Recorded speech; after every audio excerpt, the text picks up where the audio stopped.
Hello बच्चों, क्या हाल चाल, कैसी चल रही है पढ़ाई। तो आज के इस लेक्चर में हम लोग पढ़ने वाले हैं कॉम्प्लीमेंट्री एंगल और उसके बाद पढ़ेंगे हाइट एंड डिस्टेंस और उसके बाद बहुत सारे क्वेश्चन करेंगे हाइट एंड डिस्टेंस पे। तो हाइट एंड डिस्टेंस पढ़ने से पहले हम लोग थोड़ा सा बेसिक नॉलेज ले लेते हैं कॉम्प्लीमेंट्री एंगल का। हो सकता है बहुत बच्चों को पता होगा कॉम्प्लीमेंट्री एंगल क्या होता है, ठीक है। तो हमारा जो ट्रिग्नोमेट्रिक रेशियोज होते हैं वो कॉम्प्लीमेंट्री एंगल पे कुछ चेंज होते हैं। कैसे चेंज होते हैं वो अभी तुरंत देखेंगे हम लोग। सपोज मेरे पास एक राइट एंगल ट्राइंगल है, ठीक है। Suppose this is a right angle triangle. Okay, अब तुम्हें दिख रहा होगा this angle is A, this angle is B, this angle is C और एंगल बी का मेजरमेंट कितना है 90 डिग्री, है ना। ओके, अच्छा, अब मैं कुछ देर के लिए इसको अगर थीटा बोल दूं और इसको कुछ भी बोल दूं, सपोज अल्फा, जिनको भी नहीं पता है दिस इज अल्फा। ओके, तो अगर इस एंगल को थीटा बोल दिया मैंने, उस एंगल को अल्फा बोल दिया। अच्छा, अब तुम्हें पता होगा कि ट्राइंगल का जो तीनों एंगल का सम होता है वो कितना होता है 180 degree. This means alpha plus theta plus 90 degree की वैल्यू कितनी होनी चाहिए 180 डिग्री होनी चाहिए। अच्छा, अल्फा प्लस थीटा की वैल्यू कितनी आ गई 90 डिग्री आ गई। बहुत ही सिंपल, इसी को बोला जाता है कॉम्प्लीमेंट्री एंगल। मतलब अल्फा का कॉम्प्लीमेंट्री एंगल थीटा है, थीटा का कॉम्प्लीमेंट्री एंगल अल्फा है। Alpha and theta are complementary angle of each other, ठीक है। मतलब अगर दो एंगल्स कॉम्प्लीमेंट्री है तो उन दोनों एंगल का सम कितना होने वाला है 90 डिग्री। अब कभी भी क्वेश्चन में ये आ जाए कि if angle A and angle B are complementary of each other, this means what, angle A plus angle B 90 degree है, इतना हमें पता है, ठीक है। या फिर one angle is complementary of other, अगर एक एंगल का वैल्यू थीटा है तो दूसरे एंगल का वैल्यू कितना अपने आप 90 डिग्री माइनस थीटा। ऐसा कैसे बोल दिया 90 डिग्री माइनस थीटा? इसलिए बोल दिया क्योंकि तुम इन दोनों का सम करोगे, देखो कितना आ रहा है theta plus 90 degree minus theta. अच्छा, थीटा कटेगा सबका और ये आ जाएगा 90 डिग्री। तो यही तो मैंने बोला था कि अगर दो एंगल का सम 90 डिग्री आ जाए this means they are complementary of each other. This means theta and 90 degree minus theta are complementary of each other. I guess सबको समझ में आ गया होगा कॉम्प्लीमेंट्री एंगल क्या होता है, ठीक है। यहीं पे एक और टर्म बता देता हूं, एक और टर्म आता है सप्लीमेंट्री एंगल। सप्लीमेंट्री एंगल उसको कहते हैं जब दो एंगल का सम 180 डिग्री हो जाए, उसको सप्लीमेंट्री एंगल बोला जाता है। वो जब यूज आएगा तो हम लोग पढ़ने वाले हैं सर्कल चैप्टर में, ठीक है। ओके, तो अभी हमने सीखा theta and alpha are complementary angle of each other, ठीक है। ओके, अब देखो इससे ट्रिग्नोमेट्रिक रेशियोज पे क्या इफेक्ट पड़ेगा अभी तुरंत देख लेंगे। चलो, मेरे पास ये एक ट्राइंगल है ए बी सी, ये 90 डिग्री है, ठीक है। अच्छा, मैंने अगर इसको थीटा बोला तो इसको क्या मैं 90 डिग्री माइनस थीटा बोल सकता हूं? तुम बोलोगे हाँ सर, अभी तुरंत क्लियर हो चुका है, ये दोनों कॉम्प्लीमेंट्री एंगल है एक दूसरे के। अच्छा, अभी मैं पी बी एच कुछ नहीं लिख रहा हूं, ठीक है। पी बी एच लिखने से थोड़ा सा कंफ्यूजन बढ़ जाएगा, क्योंकि अगर मैं थीटा के रिस्पेक्ट में लिखूंगा तो ये पी होगा, ये तो हमेशा एच होने वाला है और ये बी होगा। But if I will write with respect to 90 degree minus theta तो ये पी के तरह काम करेगा, ये बी के तरह काम करेगा, ये एच के तरह काम करेगा।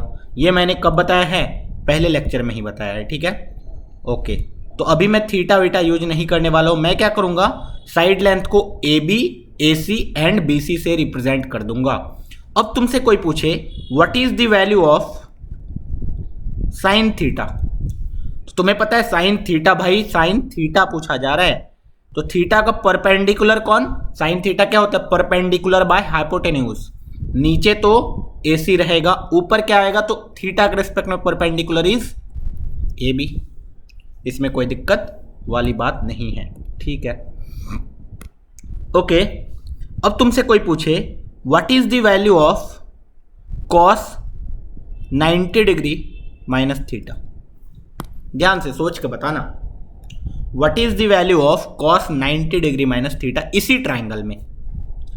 तो तुम बोलोगे सर कॉस थीटा क्या होता है? Base by hypotenuse, base by hypotenuse. Hypotenuse तो सर हमेशा इस ट्राइंगल का फिक्स है, दैट इज AC। लेकिन सर बेस क्या? तो मैं किसके रिस्पेक्ट में देखूंगा? मैं बोलूंगा you will have to look with respect to 90 degree minus theta. अब 90 डिग्री माइनस थीटा के रेस्पेक्ट में देखोगे तो ये वाला परपेंडिकुलर होगा, ये वाला बेस होगा, तो बेस इज ए बी। तो मैं क्या बोलूंगा, यहां ऊपर में क्या लिख दो, ए बी। अच्छा सर ये दोनों कुछ कुछ सेम लग रहे हैं, कैसे सर? इसका वैल्यू भी ए बी अपॉन ए सी आया, इसका वैल्यू भी ए बी अपॉन ए सी आया, दोनों तो बराबर है सर। हाँ, तो यहां से तुम्हें क्या पता चला कि cos of 90 degree minus theta is same as sine theta. Wow, ये एक रिलेशन पता चल गया। इससे फायदा क्या हुआ? इससे फायदा ये हुआ, देखो cos 60 degree will be same as sine 30 degree. किसी को समझ में आए तो बताना। Cos 60 degree is equal to sine 30 degree, ये मैंने लिखा। और तुम्हें अगर टेबल याद हो तो याद करना, साइन थीटा का जो भी वैल्यू लिखा था हमने, जस्ट उसका रिवर्स कर दिया था कॉस थीटा में। ओके, दिस मीन्स यही कॉम्प्लीमेंट्री एंगल फॉर्मूला यूज हो रहा था वहां भी। हाँ, अच्छा ये कैसे हो गया, एक सेकंड के लिए बताने की कोशिश करता हूं मैं। 60 डिग्री को I can write 90 degree minus 30 degree. अच्छा, this is cos 90 degree minus 30 degree is equal to कितना? तो अब मैं ये वाला फॉर्मूला यूज करूंगा, 90 degree minus theta is sine theta. तो 90 degree minus theta is sine theta, और थीटा कितना है, 30 degree. This means cos 60 degree is same as sine 30 degree. Okay, ऐसे ही कुछ और फॉर्मूला बना लेते हैं। अभी एक सेकंड के लिए तुम यहां बताओगे what is the value of cos theta. Cos theta की वैल्यू क्या आ रही है, देखो तो। तुम बोलोगे sir cos theta is base upon hypotenuse and theta के रेस्पेक्ट में base is B C, hypotenuse तो सर ए सी ही है। And what is the value of sine 90 degree minus theta, एक सेकंड के लिए सोच समझ के बताना। तो तुम बोलोगे sir 90 degree minus theta perpendicular upon hypotenuse होना चाहिए, हाइपोटेन्यूज तो ए सी ही है सर, लेकिन परपेंडिकुलर कौन? तो 90 डिग्री माइनस थीटा के रेस्पेक्ट में परपेंडिकुलर इज बेस। फिर से ये दोनों सेम आ गए। हाँ, this means sine 90 degree minus theta is same as cos theta. Okay, तो यहां पे इधर से भी इधर जा सकते हैं, इधर से भी इधर जा सकते हैं। डेट इज इस 30 डिग्री को I can write 90 degree minus 60 degree sine का, and again sine 90 degree minus theta is what, cos theta, और थीटा की जगह क्या है, 60 डिग्री। यहां से भी प्रूफ हो गया। ओके, साइन कॉस में एक रिलेशन हमने ले आया। अब मैं टैन कॉट में लाऊंगा, ठीक है? देखना, वही ट्राइंगल को मैं फिर से यहाँ बना दे रहा हूँ ताकि बार बार हमें ऊपर नीचे ना करना पड़े। This is A, this is B, this is C, this is 90 degree. ये वाला हमारा थीटा था, ये वाला हमारा 90 डिग्री माइनस थीटा था। Okay, if we will write tan theta, tan theta क्या आएगा, थीटा के रिस्पेक्ट में P by B, that is A B upon B C, and cot of 90 degree minus theta, cot theta होता है B by P, B by P 90 degree के respect में A B upon B C. Okay, फिर से ये दोनों same आ गए। दिस मीन्स कि cot of 90 degree minus theta will be tan theta, and similarly you can derive that tan of 90 degree minus theta will be cot theta. Okay, तो I can again say that tan 60 degree will be equal to cot 30 degree. फिर से वही वाला logic. Similarly I can say that tan 89 degree will be equal to cot 1 degree. अच्छा अच्छा अच्छा, ये सारी बातें हैं। हाँ ठीक है, सिंपल है, उतना ज़्यादा डिफिकल्ट तो नहीं लग रहा है मुझे। ओके, सिमिलरली हम लोग इसी ट्राइंगल में सेक एंड कॉसेक में भी रिलेशन डिराइव कर सकते हैं। This is A, this is B, this is C, this is theta, this is 90 degree minus theta. अब अगर तुम्हें याद हो तो सेक थीटा क्या होता है, देखना सेक थीटा क्या होता है। तो सेक थीटा आएगा, कॉस थीटा क्या होता था, पी बाई एच, तो सेक थीटा क्या होगा, एच बाई पी। एच कितना है, ए सी, पी कितना है, थीटा के रिस्पेक्ट में ए बी।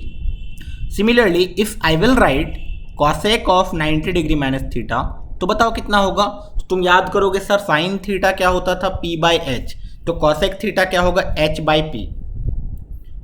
मैंने सेक थीटा में गलत लिखा क्या, sec theta is B by H, है ना, B by H, sec theta is B C.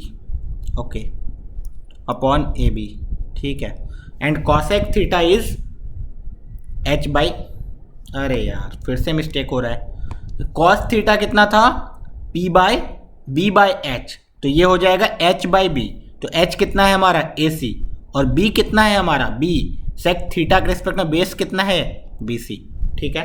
Similarly cosec theta हो जाना चाहिए एच बाई पी, एच कितना है मेरा ए सी, एंड पी कितना है कॉसेक 90 डिग्री माइनस थीटा के रिस्पेक्ट में पी कितना होगा बी सी। फिर से तुम्हें दिख रहा है ये दोनों के दोनों सेम आ गए, तो you can say that cosec of 90 degree minus theta will be equal to sec theta, and similarly you can prove that sec of 90 degree minus theta will be equal to cosec theta, ठीक है। तो 6 के 6 फॉर्मूले पढ़े हमने, एक बार मैं याद दिला देता हूं। Sine is related to cos, complementary में ये दोनों एक दूसरे में कन्वर्ट होंगे, that is sine 90 degree minus theta cos theta हो जाएगा, cos 90 degree minus theta sine theta हो जाएगा। tan is related to cot, tan 90 degree minus theta cot theta हो जाएगा, cot 90 degree minus theta tan theta हो जाएगा। Similarly you can say that sec and cosec are related, ठीक है। तो चलो वो सारे फॉर्मूले लिख लेते हैं, ठीक है, एक एक करके ये याद रख लेना। डेट इज अगर कोई साइन 90 डिग्री माइनस थीटा बोले तो that will be same as cos theta, अगर कोई कॉस 90 डिग्री माइनस थीटा बोले तो that is same as sine theta, अगर कोई tan 90 डिग्री माइनस थीटा बोले तो that is same as cot theta, अगर कोई कॉट 90 डिग्री माइनस थीटा बोले तो that is same as tan theta, अगर कोई सेक 90 डिग्री माइनस थीटा बोले तो that is same as cosec theta, and अगर कोई कॉसेक 90 डिग्री माइनस थीटा बोले तो that is same as sec theta. तो ये 6 फॉर्मूले तुम्हें याद रखने हैं, ठीक है। अब इस पे क्वेश्चंस किस टाइप के आएंगे, तो बहुत ही बेसिक क्वेश्चन आएंगे, बहुत ही बेसिक, तुम्हें तुरंत दिख जाएगा कैसे। सबसे पहला क्वेश्चन तो मैं ही कर देता हूँ, चलो।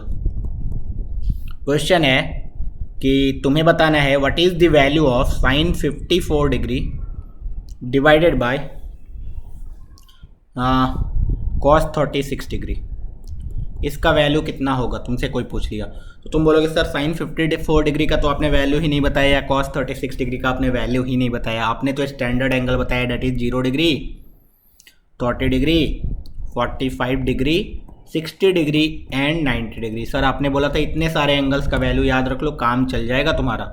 हाँ, तो इतने वैल्यू ही याद रखने हैं अभी, ठीक है। ओके, तो ये कैसे होगा, तो तुम्हें थोड़ा सा विजुअलाइजेशन करना होगा, इसके अलावा और कोई भी एंगल आए तुम्हें समझ जाना है, अच्छा कॉम्प्लीमेंट्री एंगल से चीज़ें बन रही होंगी। 54 degree plus 36 degree, if you will see 54 plus 36 degree is same as 90 degree, this means this two angles are complementary of each other. तो I can write sine 54 degree as 90 degree minus 54 degree, है कि नहीं, sorry 90 degree minus 36 degree. अच्छा, यहाँ पे mistake क्या करते हैं बच्चे, मिस्टेक ये करते हैं कि कॉस को भी लिख देते हैं 90 डिग्री माइनस 54 डिग्री। नहीं यार, तुम दोनों को चेंज कर दोगे तो दोनों चेंज हो जाएगा, फिर से कुछ आएगा ही नहीं। तुम्हें दिख रहा होगा ये तो ऊपर वाला कॉस 36 आ जाएगा, नीचे वाला साइन 54 आ जाएगा, फिर तो गड़बड़ हो जाएगा। इसलिए एक ही को चेंज किया, सिर्फ न्यूमरेटर को हमने चेंज किया, ठीक है, डिनोमिनेटर को एज इट इज़ रखने दिया, ठीक है। तो ये कॉस 36 आ गया, वैल्यू कितनी आ गई 1। अच्छा, कोई न्यूमरेटर को चेंज ना करना चाहे, डिनोमिनेटर को चेंज करोगे, वहाँ से वैल्यू सेम आ जाएगी, नीचे वाला इस सेम है साइन 54, तो वो एक दूसरे को कैंसल आउट कर देगा। क्वेश्चन नंबर 2, क्वेश्चन नंबर 2 बहुत ही फेमस क्वेश्चन है और बहुत जगह पे तुम्हें मिलेगा, ठीक है। तो इसको मैं 2 तरीके से करवाऊँगा। सबसे पहला तरीका इज़ बोला गया है find the value of tan of 1 degree multiplied by tan of 2 degree multiplied by tan of 3 degree, ऐसे करके कहाँ तक गए हैं, multiplied by tan of 88 degree multiplied by tan of 89 degree तक गए हैं। बस इतना मल्टीप्लिकेशन तुम्हें निकालना है, ठीक है। अब यहाँ पे ये बहुत ही फेमस क्वेश्चन है और तुम्हें बहुत सारे बुक में, जो भी स्टैंडर्ड बुक उठाओगे वहाँ पे ये क्वेश्चन तुम्हें ट्रिग्नोमेट्री में मिलेगा ही। ठीक है, या फिर कोई भी कोचिंग का मटेरियल उठा लो, ये क्वेश्चन तुम्हें मिलेगा। ये बहुत ही सिंपल क्वेश्चन है। तुम सोचो tan 1 degree, tan 2 degree, tan 3 degree, tan 4, 5, 6, 7, 8, 9, 10 ऐसे करके करके कहाँ तक गए? 89 तक गए। तो बस तुम मुझे सबसे पहली बात इतना बता दो कि कितने नंबर ऑफ टर्म्स मल्टीप्लाइड हुए हैं। जैसे इसको मैं एक टर्म बोल रहा हूँ, इसको मैं दूसरा टर्म बोल रहा हूँ, इसको मैं तीसरा टर्म बोल रहा हूँ, ऐसे ही ये कौन सा टर्म है? 89 नंबर ऑफ टर्म्स मल्टीप्लाइड हो रहे हैं। Total number of terms multiplied 89 number of terms multiply हो रहे हैं ना। 1 से लेकर के 89 तक गए तो ऑब्वियसली 89 नंबर ऑफ टर्म्स हैं। अच्छा, तो क्या करें अब? तो इसको अब ध्यान से देखना पड़ेगा। क्या?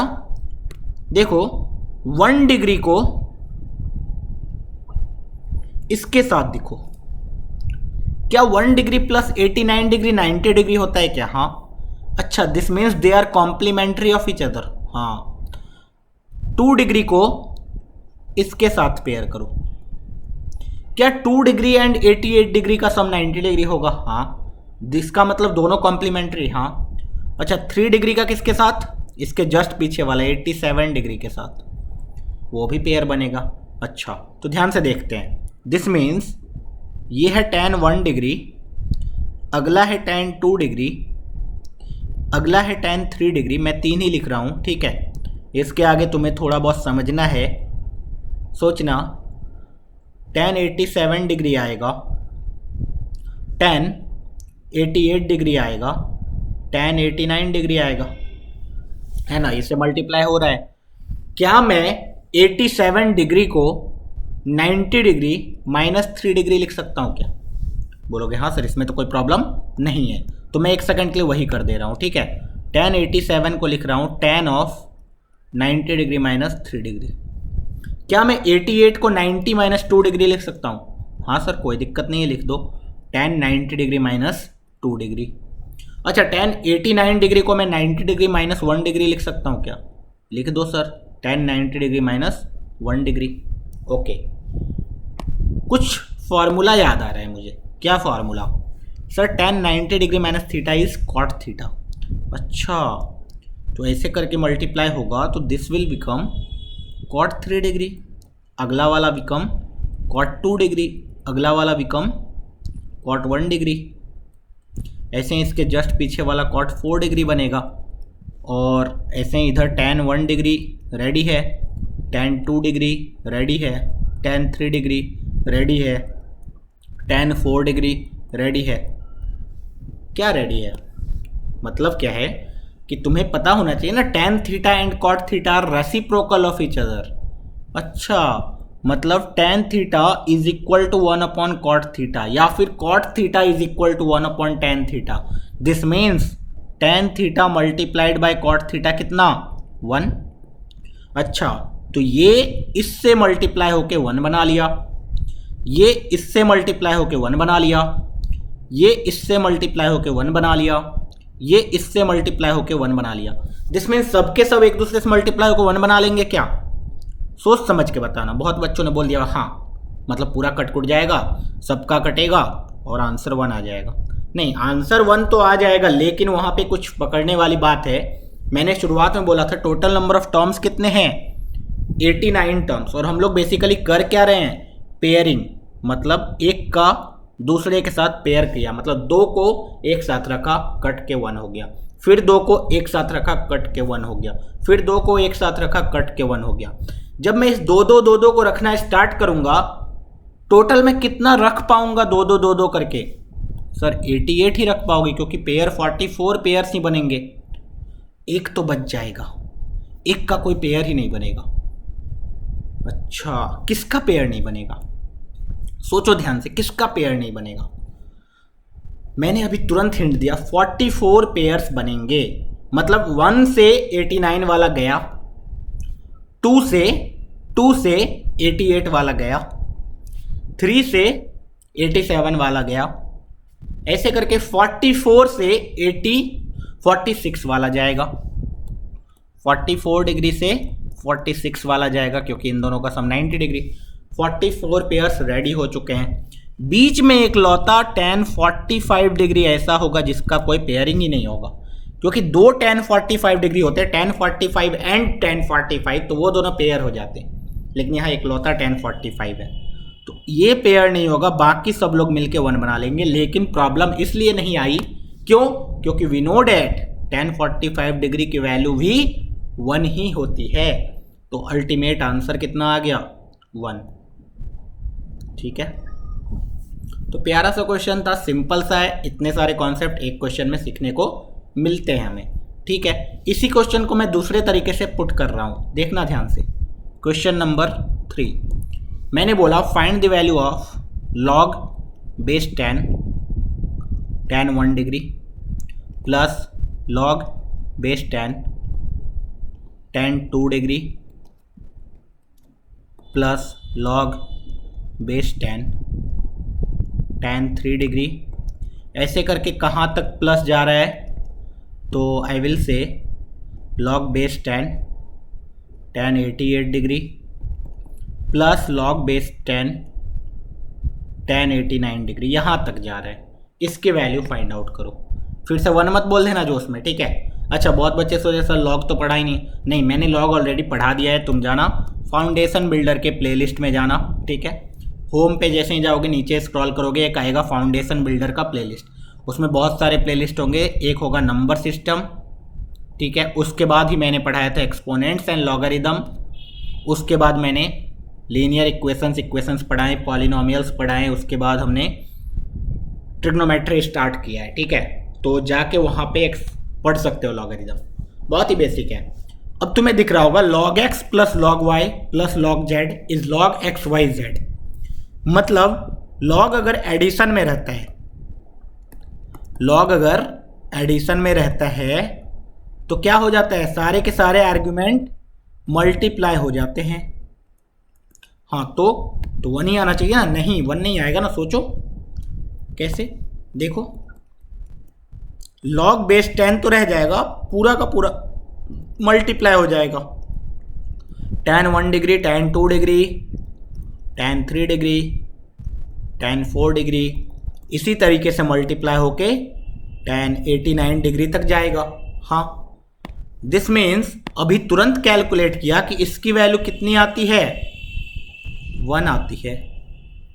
दिस मीन्स log के अंदर कौन गया?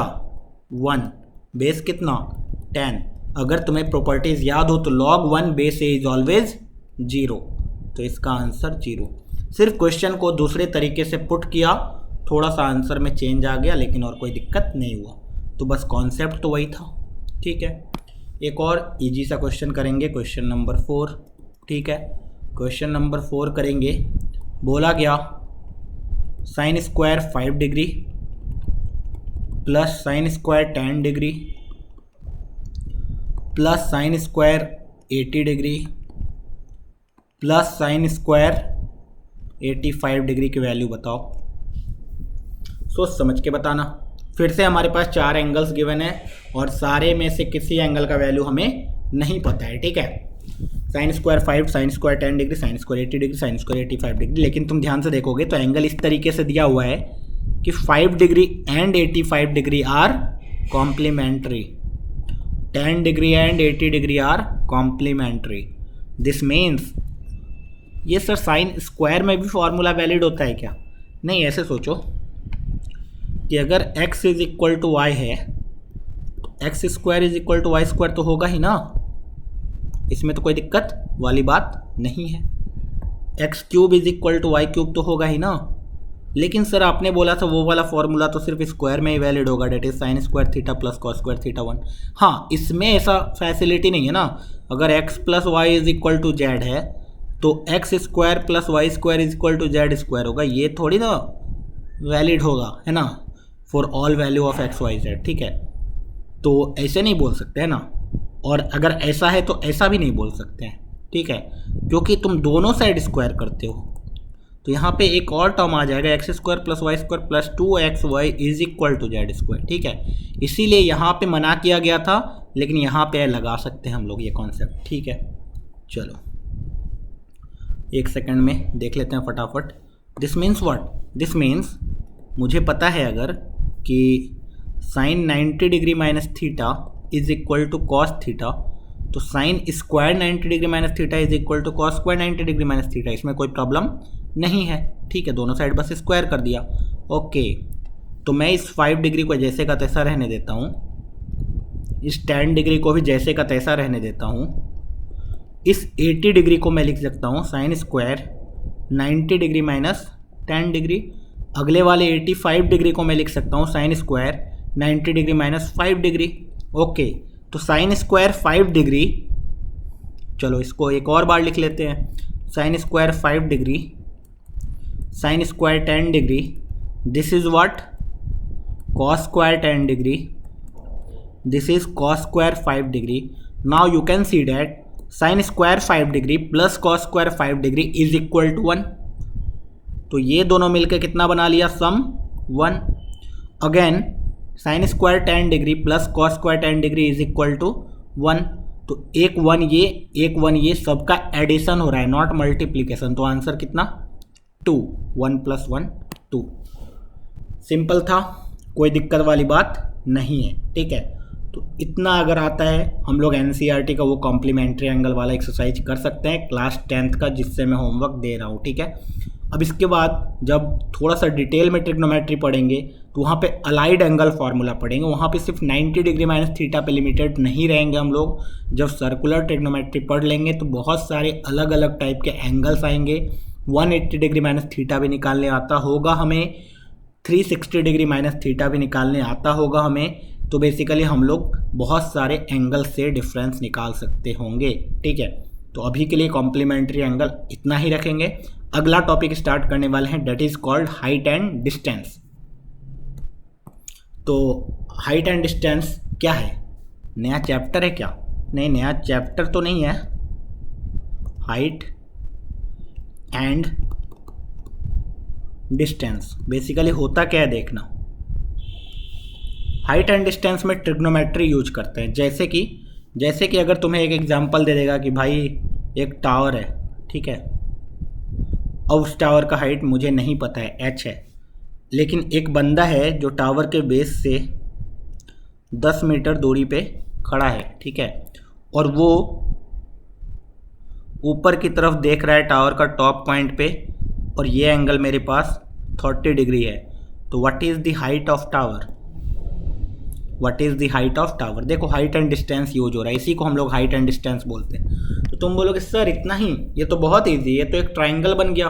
हाँ, tan 30 डिग्री सर मुझे पता होगा कैसे, h/10।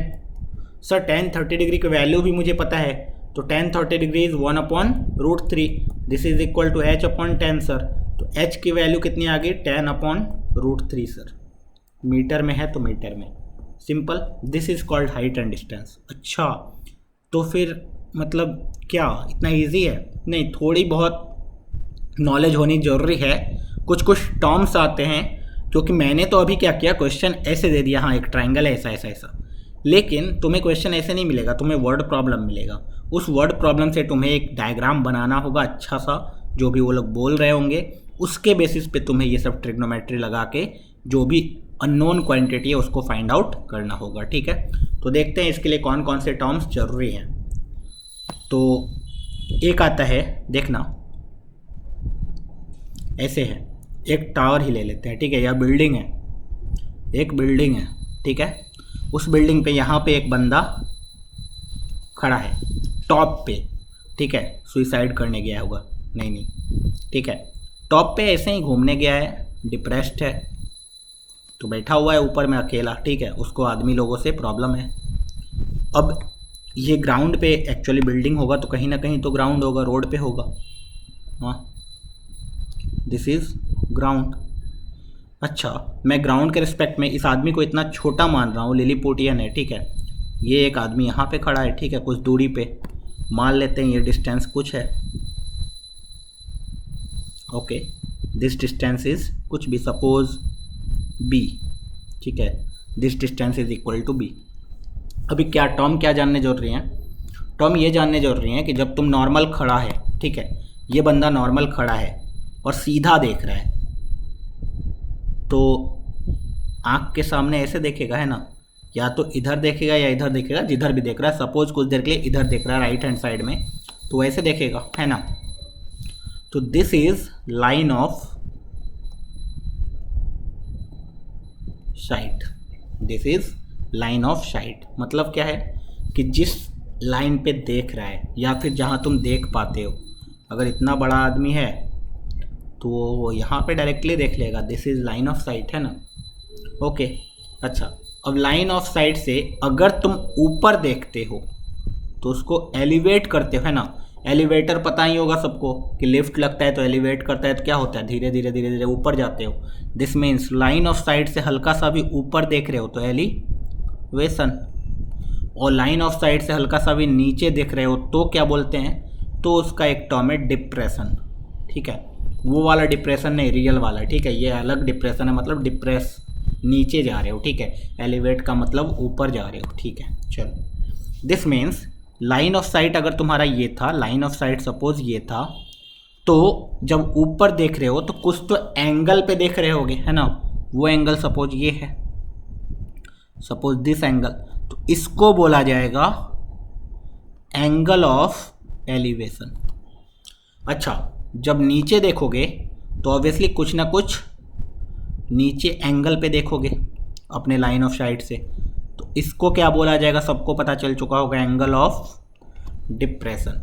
अच्छा, ये तो मैंने बड़े आदमी के हिसाब से बना दिया कि लाइन ऑफ साइट के ऊपर देख रहे हो तो angle of elevation, line of site के नीचे देख रहे हो तो एंगल ऑफ डिप्रेशन। ओके, चलो अब यहाँ से देखना कि यहाँ दो बंदे मैंने बनाए थे, इस दो बंदे के बारे में सोचो। लाइन ऑफ साइट सबको क्लियर है जहाँ पे देख पाते हो। अब ये बंदा, अच्छा, इस ग्राउंड के पैरेलल एक लाइन में ड्रॉ कर दे रहा हूँ यहाँ पे, ठीक है। अब ऐसे सोचना, ये बंदा ये डिप्रेस यहाँ पे बैठा हुआ था, ठीक है, अकेला। ये बंदा रोड पे जा रहा था, इसने इसको देखा, इसने इसको देखा, कुछ तो एंगल पे देखेगा, कुछ तो एंगल पे देखेगा। तो ग्राउंड से जो एंगल बन रहा है लाइन ऑफ साइट से, that is called angle of elevation, angle of elevation, ठीक है। ओके, मतलब यहाँ से ऊपर देख रहे हैं लाइन ऑफ साइट से तो एंगल ऑफ एलिवेशन है, कोई दिक्कत नहीं है। अच्छा, अब इस बंदे के हिसाब से सोचो, ये वाला टॉप वाला बंदा, इसने आवाज़ लगाया इसको, ये बंदा कहीं इधर तो देख रहा था, इसका लाइन ऑफ साइट अपना इधर है, ठीक है, इसका LOS लाइन ऑफ साइट। ये बंदा जब देख रहा था टॉप वाला तो इसका लाइन ऑफ साइट किधर, इधर था, अपना देख रहा था बैठ के भाई। लेकिन इस बंदे ने आवाज़ लगाई, ठीक है, उसको जैसे ही आवाज़ लगाई तो ये बंदा कहाँ देखेगा, लाइन ऑफ साइट से ऊपर देखेगा या नीचे देखेगा, तुम खुद बताओ। ऑब्वियसली सर नीचे देखेगा, इस बंदे को देखेगा, कौन आवाज़ लगा रहा है भाई। तो इस बंदे के रेस्पेक्ट में ये जब नीचे देख रहा है अपने लाइन ऑफ साइट से, तो ये एंगल जो बना, this angle is called angle of depression, है ना। This angle is angle of depression. अच्छा, दिस मीन्स अगर ये वाला सिचुएशन होगा, ये वाला सिचुएशन जो अभी मैं दिखा रहा हूँ, ठीक है, तो यहाँ पे तो हम लोग ऐसा बोल सकते हैं कि ये वाला एंगल इसके बराबर होगा। क्यों? क्योंकि सर हमें सिखाया जाता है कि दो पैरेलल लाइन है तो ऑटोमेटिकली ये वाला एंगल तो इस एंगल के बराबर होगा ही, है ना। हाँ, तो यहाँ पे इन दिस केस अगर ये थीटा है तो ये भी थीटा है, लेकिन angle of elevation and angle of depression का मतलब तुम्हें समझ में आ जाना चाहिए। आई थिंक सबको क्लियर होगा। तो बस यहाँ तक क्लियर है, तो अब हम लोग हाइट एंड डिस्टेंस के लिए रेडी है। हमें लाइन ऑफ साइट पता है, हमें एंगल ऑफ डिप्रेशन पता है, एंगल ऑफ एलिवेशन पता है। अब हमारे पास क्वेश्चन में कुछ भी गिवन होगा, कोई भी सिचुएशन, तो हम उस सिचुएशन को क्या करेंगे, पहले मॉडिफाई करेंगे अपने लैंग्वेज में, उसको हम लोग इंटरप्रेट करेंगे और उसको एक 3 डायग्राम बनाएंगे, रफ स्केच बनाने के बाद हम लोग उस क्वेश्चन को सॉल्व कर लेंगे। तो चलो क्वेश्चन की ओर बढ़ते हैं, बहुत सारे क्वेश्चन करने वाले हैं, ठीक है। ये जो टॉपिक है अपना, ये जेईई मेंस में भी बहुत ज़्यादा इंपॉर्टेंट है। तो जेईई मेंस के रिस्पेक्ट में भी देखा जाए तो वो लगभग कितनी बार तो क्वेश्चन आ गया है।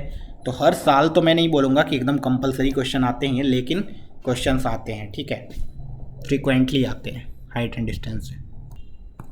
क्वेश्चन नंबर 1, ठीक है, सबसे पहला क्वेश्चन देखना ध्यान से। इसमें मैंने डायग्राम ऑलरेडी बना दिया है, लेकिन तुम्हें क्वेश्चन में ये डायग्राम नहीं गिवन होगा, ठीक है। अभी मैंने रिप्रेजेंटेशन के लिए मैंने बना दिया है डायग्राम, लेकिन ये नहीं गिवन होगा, ये मान के चलो।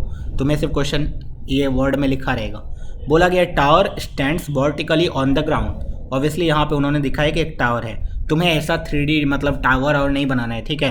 तुम्हें बस ऐसे बोलना है कि suppose there is a ground and there is a tower, ठीक है। एक टावर स्टैंड कर रहा है from a point on the ground which is 15 metre away from the foot of the tower. अभी यही बोला, ये फुट ऑफ द टावर है, तो यहाँ से किसी भी तरफ तुम जा सकते हो। तुमको इस तरफ जाने का मन, इस तरफ जाओ, इस तरफ जाने का मन, इस तरफ जाओ। 15 मीटर दूर से angle of elevation of the top of the tower is found to be 60 degree.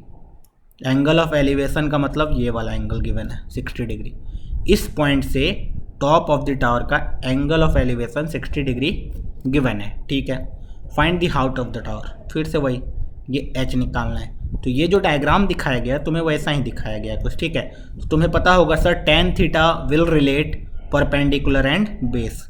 तो tan 60 degree will be equal to h upon 15 sir, and we know the value of tan 60 degree which is √3. So what is the value of h?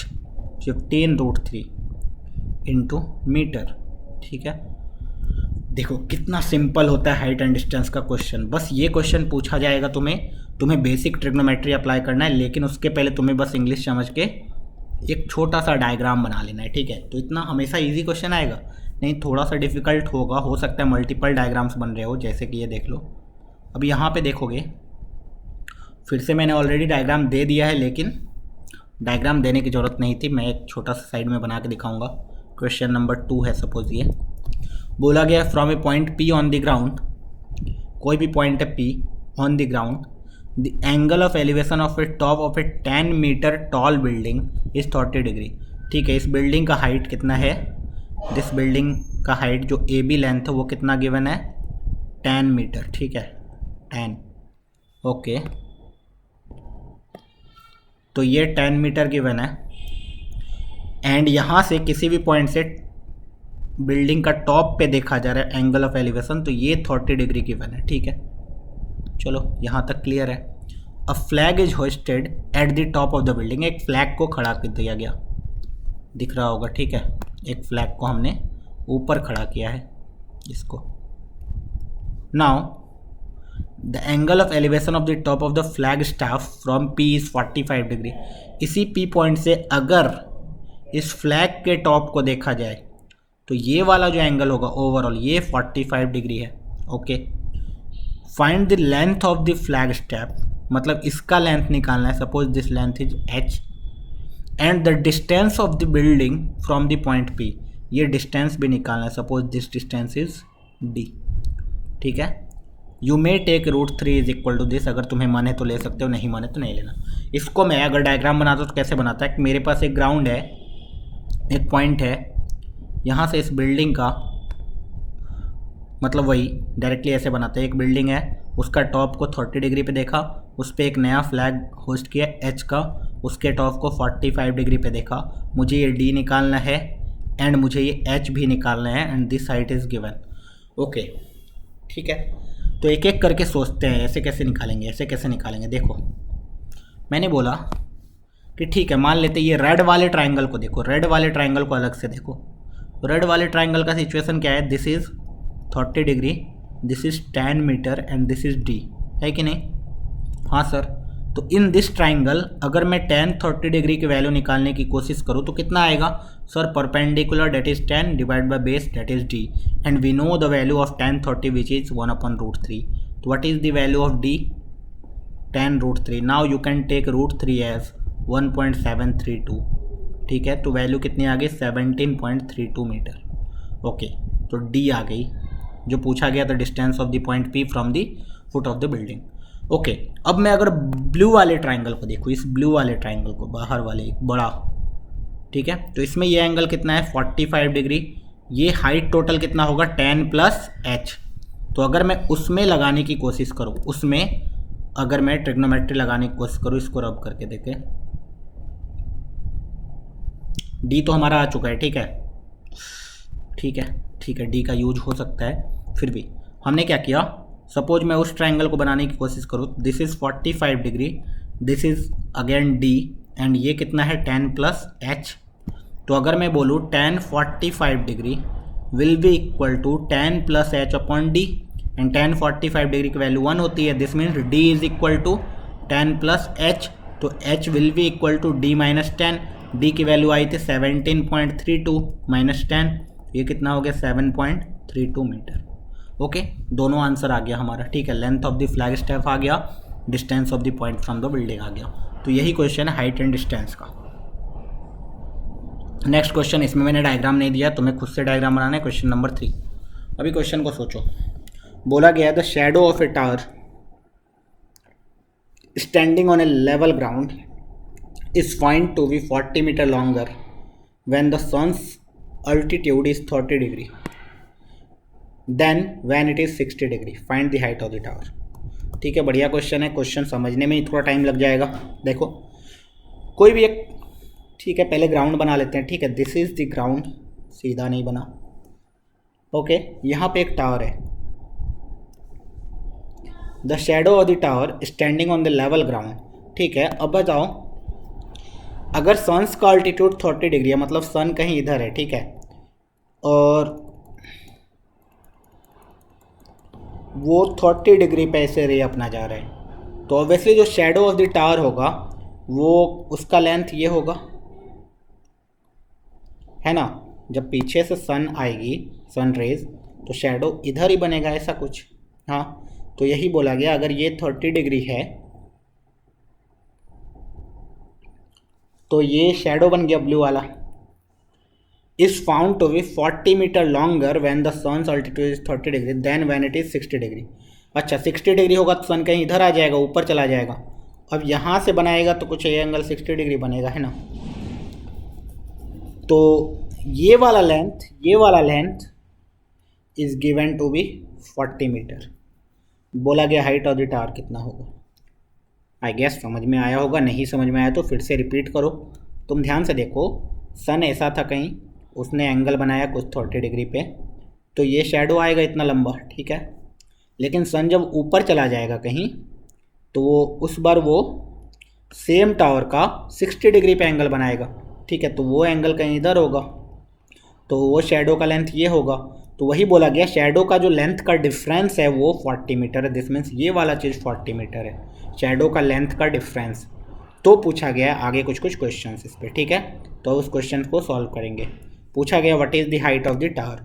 ठीक है भाई, मान लेते हैं ये वाला length is x, नहीं पता है ना ये वाला लेंथ शेडो, ठीक है। अगर मैं इस 60 डिग्री वाले ट्राइंगल को देखो, इस रेड वाले ट्राइंगल को, तो व्हाट आई कैन से, tan 60 डिग्री की वैल्यू कितनी आएगी। tan 60 डिग्री की वैल्यू तुम बोलोगे sir h upon x, and what is tan 60 degree sir √3। तो h की वैल्यू कितनी आ गई √3x, h की वैल्यू आ गई √3x। ओके, मुझे लेकिन x नहीं चाहिए, तो मैं x की वैल्यू बोल सकता हूँ h अपॉन √3 आ गई सर, x की वैल्यू h अपॉन √3 आ गई। Now if I will see ये वाले ट्राइंगल में, ब्लू वाले ट्राइंगल में, तो आई कैन से tan 30 डिग्री की वैल्यू कितनी आएगी, h अपॉन बेस कितना है इस बार 40 प्लस x, और ये tan 30 होता कितना है 1 अपॉन √3। तो यहाँ से एक रिलेशन आएगा, that is h into √3 is equal to 40 plus x, and x is h upon √3। क्योंकि मुझे h चाहिए था इसलिए मैंने x को एलिमिनेट कर दिया, तो 40 will be equal to h common √3 minus 1 upon √3, which is 40 √3 is equal to h into 3 minus 1, तो 20 √3 is equal to h। ठीक है, मैंने क्या किया, LCM ले लिया, ठीक है। तो ये आंसर आ गया अपना। नेक्स्ट क्वेश्चन फिर से देखो, क्वेश्चन नंबर 4 था I guess. The angle of depression of the top and the bottom of a top 8 metre tall building from the top of a multi-storied building are this and this. Okay, ठीक है, एक ground है मेरे पास। फिर से इस ground पे एक बहुत बड़ा बिल्डिंग है और एक छोटा सा बिल्डिंग है, ठीक है, दो बिल्डिंग है, दोनों का टॉप, ये बॉटम। बोला गया the angle of depression of the top and the bottom of an 8 metre tall building, this is 8 metre tall building, from the top of a multi storey building are 30 degree. मतलब यहाँ से top से and bottom से दोनों का angle of depression given है, ठीक है, एंगल ऑफ डिप्रेशन गिवन है। तो एंगल ऑफ डिप्रेशन गिवन है मतलब कौन सा एंगल गिवन है, तो ऑब्वियसली ये टॉप से एंगल कैलकुलेट कर रहे हैं वो लोग, तो ये एंगल इज 30 डिग्री एंड ये वाला एंगल इज 45 डिग्री, ठीक है। Now we already know that अगर टॉप से कर रहे हैं तो ऑब्वियसली ये वाला angle is again 30 degree and ये वाला एंगल इज अगेन 45 डिग्री, ठीक है। अब क्या बोला है, find the height of the multi storey building, ठीक है, इसका हाइट निकालना है मुझे, and the distance between the two building, ये डिस्टेंस भी निकालना है। Suppose this distance is D और ये कैपिटल एच है, ठीक है, और ये वाला पार्ट इज स्मॉल एच, ठीक है। Okay, now we can see कि अगर मैं ऊपर 30 डिग्री वाले ट्राइंगल में, इस 30 डिग्री वाले ट्राइंगल में सोचूं तो मेरे पास आएगा tan 30 degree, this will be equal to h upon d, क्योंकि ये लेंथ भी तो ऑब्वियसली डी ही होने वाला है। ओके, तो tan 30 डिग्री की वैल्यू 1/√3 है, तो √3h is equal to d, एक रिलेशन आ गया मेरे पास। दूसरा रिलेशन कैसे आएगा, इस ट्राइंगल में देखना होगा मुझे, बड़े वाले 45 डिग्री वाले में। Now tan 45 degree is basically 1 and tan 45 degree इस ट्राइंगल के हिसाब से h अपॉन डी हो जाएगा। So this gives capital H is equal to d and we know that, ठीक है, ये वाला हाइट इज h8, तो capital H is same as small h plus 8, ठीक है, क्योंकि ये जितना बिल्डिंग का हाइट इतना ही हाइट ये। नाउ तो I can say that h plus 8 is equal to d, और d को मैं रिप्लेस करूँगा √3h से, तो आई विल सी कि h √3 - 1 इज इक्वल टू 8, तो h is equal to 8 upon √3 - 1। Since we know h, we know capital H, capital H is 8 plus 8 upon √3 - 1। इसको further simplify कर सकते हैं, हमारा ये आंसर आ गया। तो तुम्हें दिख रहा होगा तुम्हें करना क्या होता है, जो भी क्वेश्चन गिवन हो उस क्वेश्चन का पहले डायग्राम बनाओ प्यारा सा, उस डायग्राम के साथ सॉल्व कर लो, ठीक है। ये क्वेश्चन भी मैं डायग्राम बना के दिखा रहा हूँ, तुम उसके साथ सॉल्व कर सकते हो। क्वेश्चन नंबर 5 बोला गया kite is flying at a height 60 metre above the ground, ठीक है, ये ग्राउंड है, कहीं पे एक काइट है, ठीक है, it is flying at a 60 metre height above, ठीक है, 60 metre. The string attach to the kite is temporarily tied to a point on the ground, ठीक है, एक पॉइंट पे ग्राउंड पे, एंड बोला गया है कि स्ट्रिंग स्लैक नहीं है, ठीक है, assume there is no slack in the string, straight है। The inclination of the string with the ground is 60 degree, ठीक है। Find the length of the string, ये L निकालना है मुझे इस बार, assuming that there is no slack. Okay, तो इस बार tan थीटा नहीं लगेगा, ठीक है, बार बार तुम्हें अभी तक 4 क्वेश्चन क्या सब में tan थीटा लगा, लेकिन tan थीटा नहीं लगेगा, क्यों, क्योंकि ऑब्वियसली 60 डिग्री रिस्पेक्ट में ये परपेंडिकुलर है, ये हाइपोटेन्यूज है, तो कौन सा लगेगा, P एंड H पता है, P एंड H पता है, साइन थीटा लगेगा। Sine 60 degree will be equal to 60 upon L, तो साइन 60 डिग्री हमें सबको पता होना चाहिए √3/2 होता है, this is 60 upon L, L की वैल्यू कितनी आ गई 120 अपॉन √3 इंटू √3 अपॉन √3 करोगे तो दिस इज 40√3, ठीक है, बहुत ही सिंपल क्वेश्चन। नेक्स्ट क्वेश्चन, ये तुम्हें घर से करके लाना है, यहाँ पर तो डायग्राम बनाया हुआ है, ठीक है। ये क्या करना है तुम्हें, बेसिकली तुम्हें देखना है, इस बार बच्चे का भी हाइट इंक्लूड किया गया है, ठीक है, 0.5 या कुछ भी तो दिया हुआ है, ठीक है, 1.2 मीटर, 1.2 मीटर, तो ऑब्वियसली ये हाइट अलग हो जाएगा, ये हाइट कितना हो जाएगा 88.2 में से 1.2 माइनस करोगे, दिस इज 0, दिस इज 7, 87, तो ये 87 मीटर हो जाएगा, ठीक है, और बाकी सब चीज़ ठीक है। ये लेंथ निकालना होगा आई गेस, ये 1.2 है, तो अब ये लेंथ तो निकल ही जाएगा, कैसे, इस 30 डिग्री वाले ट्राइंगल में। Find the distance travel of the balloon during the interval, ये लेंथ निकालना है तुम्हें ऑब्वियसली, तो ऑब्वियसली इस ट्रायंगल में जाओगे तो ये 60 डिग्री है, ये हाइट ऑलरेडी पता है, तो ये लेंथ आ जाएगा, ये वाला लेंथ आ गया, और उस वाले ट्रायंगल से ये पूरा लेंथ आ गया, तो ऑब्वियसली मुझे ये वाला लेंथ पता चल जाएगा, पूरा लेंथ माइनस ये छोटा वाला लेंथ, तो आंसर आ जाएगा। ठीक है, सिंपल। नेक्स्ट क्वेश्चन फिर से वही है, बोला गया the angle of elevation of the top of the tower from the 2 point at a distance of 4 metre and 9 metre from the base of the tower and in the same straight line with it are complementary, prove that the height of the tower is 6। Okay, अब देखो इसमें हमारे पास क्या है, choice है। मैं एक point इधर ले सकता हूँ, एक पॉइंट इधर ले सकता हूँ, ठीक है, या फिर मैं क्या कर सकता हूँ कि दोनों पॉइंट एक ही साइड में ले सकता हूँ, यहाँ और यहाँ, और मैं बोल दूंगा अगर ये थीटा है तो ये अपने आप 90 डिग्री माइनस थीटा है, क्योंकि कॉम्प्लीमेंट्री एंगल है। तो ऑब्वियसली ये दूसरा वाला जो लेंथ होगा ये 9 मीटर है, ये वाला जो लेंथ होगा ये 4 मीटर है, तो ये दोनों के बीच का डिस्टेंस जो हो जाएगा वो 5 मीटर हो जाएगा। मान लेते हाइट h है, तो we know that tan theta is h/4 and we also know that tan 90 degree minus theta is h/9।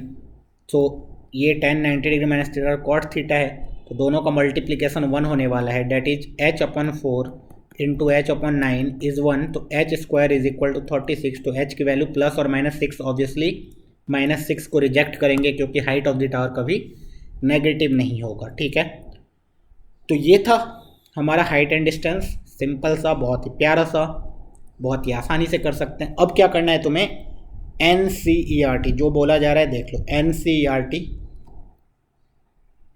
Class 10th, NCERT class 10th 2 chapter से, एक है इंट्रोडक्शन टू ट्रिग्नोमेट्री जो चैप्टर नंबर 8 है, and एक और chapter आएगा chapter number 9 application of trigonometry, उसमें ये हाइट एंड डिस्टेंस है पूरा। एप्लीकेशन ऑफ ट्रिग्नोमेट्री वाले में हाइट एंड डिस्टेंस पे बहुत सारे क्वेश्चंस गिवन है। ठीक है, वो सारे के सारे क्वेश्चंस कर लो, बहुत ही आसानी से हो जाएंगे। ठीक है, चलो ऑल द बेस्ट, पढ़ते रहो।